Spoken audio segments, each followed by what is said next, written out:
Hi, Rich Pellegrino, Rich the Woke Equalizer Pellegrino, uh, from the Global Woke Institute, www.howwokeami.org, or www.globalwokeinstitute.org, at Global Woke Institute, on Instagram and TikTok and other social media, Facebook and so forth.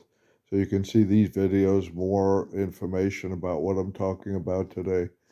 Um, so the title of this is, and I know it's been a while since I've been here, um, and shared a message. So I apologize for that. The um, title of this is "The Sickness of Am- Americanism." Americanism is a sickness and the cure. Okay. The sickness of and cure to Americanism.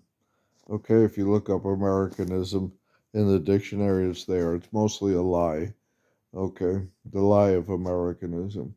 So let me just share a few things, a few aspects of Americanism. We've all got the disease if we've been born here, if we moved here, emigrated here, have lived here for any amount of time. We all are afflicted with the disease of Americanism. Okay, you can call it other things: racism, capitalism, militarism, um, classism, and so forth. All of that comes under Americanism. Okay. Um, So, if here's how you know if you're afflicted with the disease of Americanism.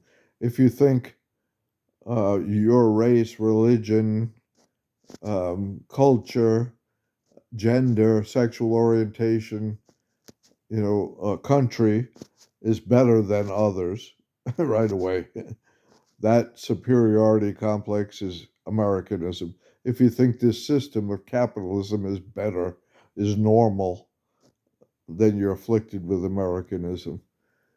Um, some examples: if you don't realize that America is still the greatest purveyor of violence, as Dr. King said 60 years ago, the greatest purveyor of violence in the world, at home and abroad, everywhere, then you're afflicted with Americanism, the sickness of Americanism.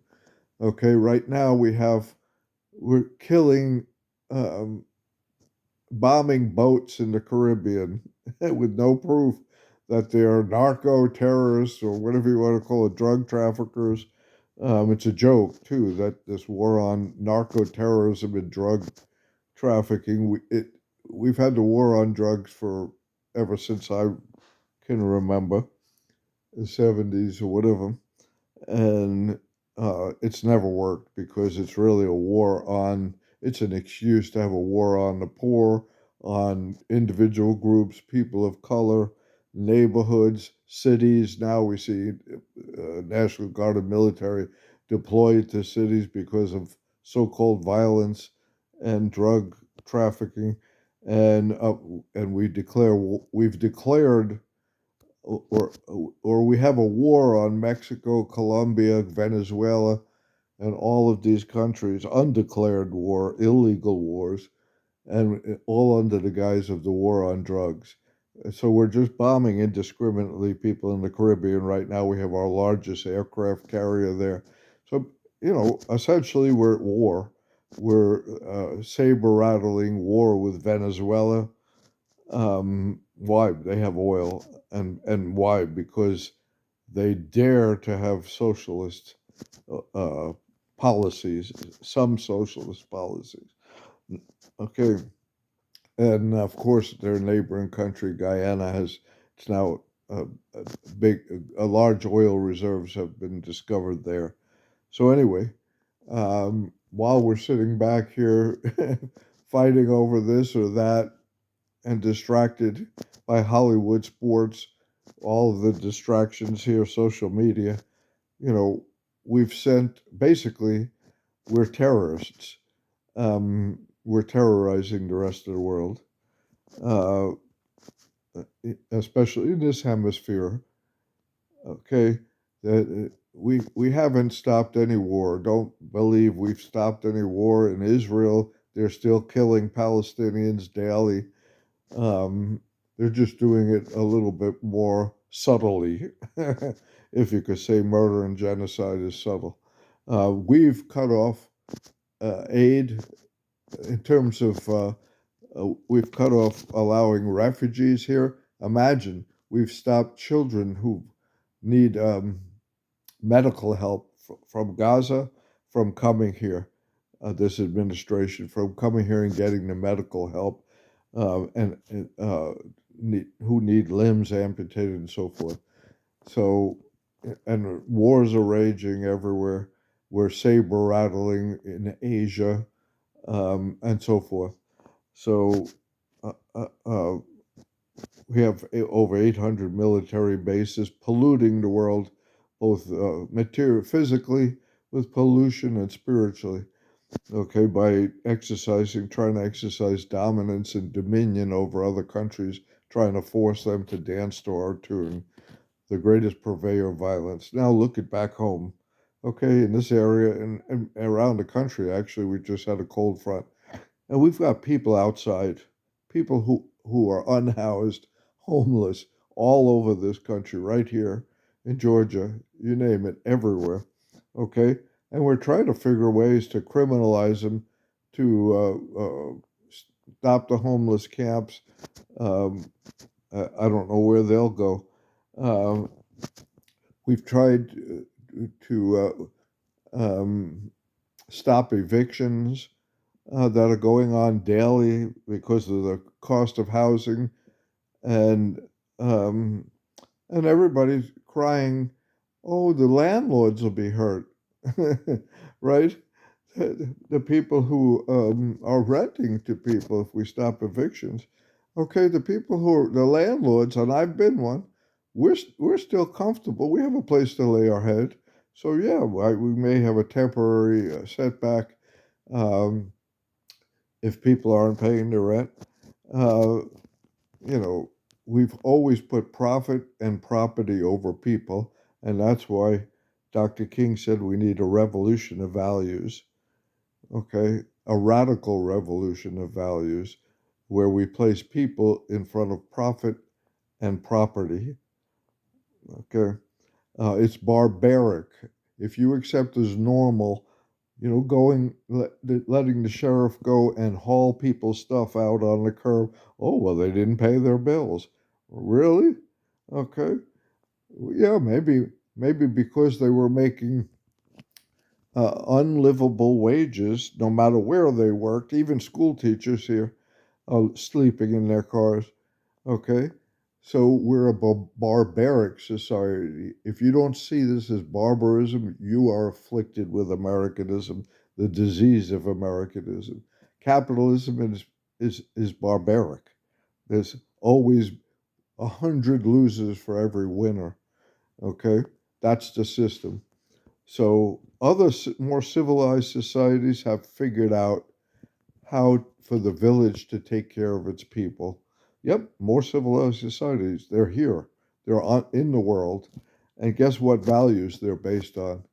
Indigenous values, whether indigenous African or Native American, indigenous values.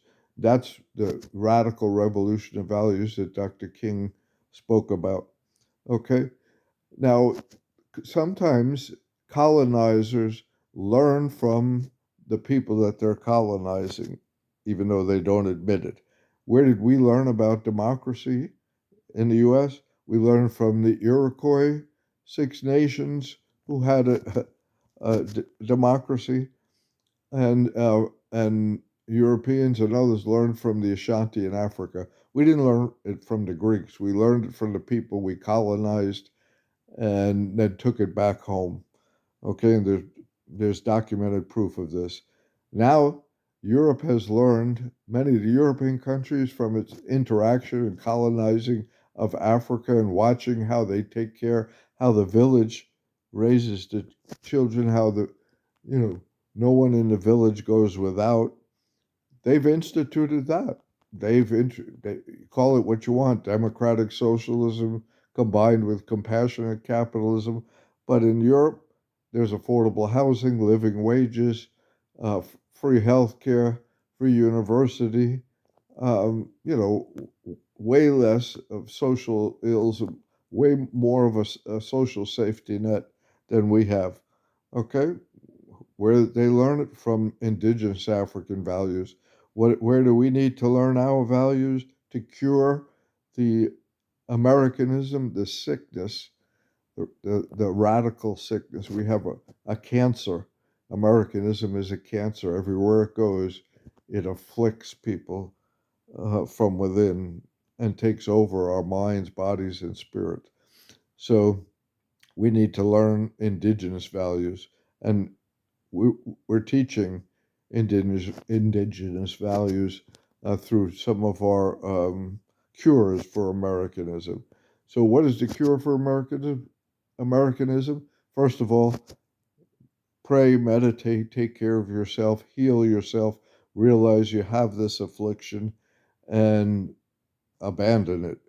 Okay, through any spiritual means possible. Secondly, socially, you need an intentional community that's based upon proper values, not American values, okay, not capitalist values, but spiritual indigenous values of cooperation versus competition, of social cohesion versus individualism, extreme individualism.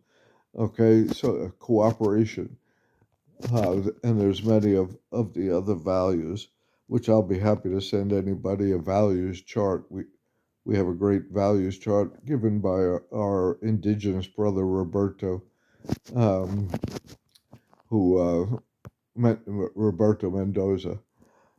Okay, so you need an intentional community.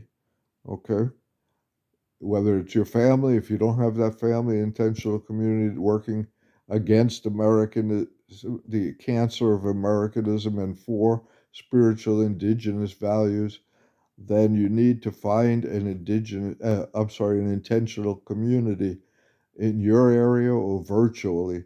We can connect you. I can connect you to some. We have one, a virtual one. We meet every week virtually on Sundays. Okay.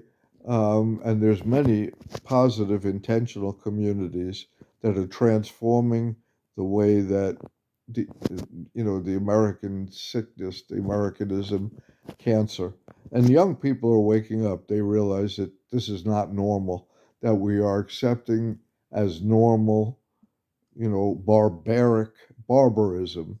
Okay, and we've got masked marauders, you know, going after people in our cities. Uh, it's just extreme barbarism. Okay, so check us out. If you'd like to join our intentional virtual intentional community, contact me at, you can email me at laboroflovecampaign@gmail.com, or go to the website, subscribe there, and we'll get you on the list. Contact me. Okay, that's all for today. So today we're divesting ourselves of the cancer of Americanism, okay, including the triple evils of racism, militarism, and capitalism. Okay, thanks. Ciao. Talk to you soon.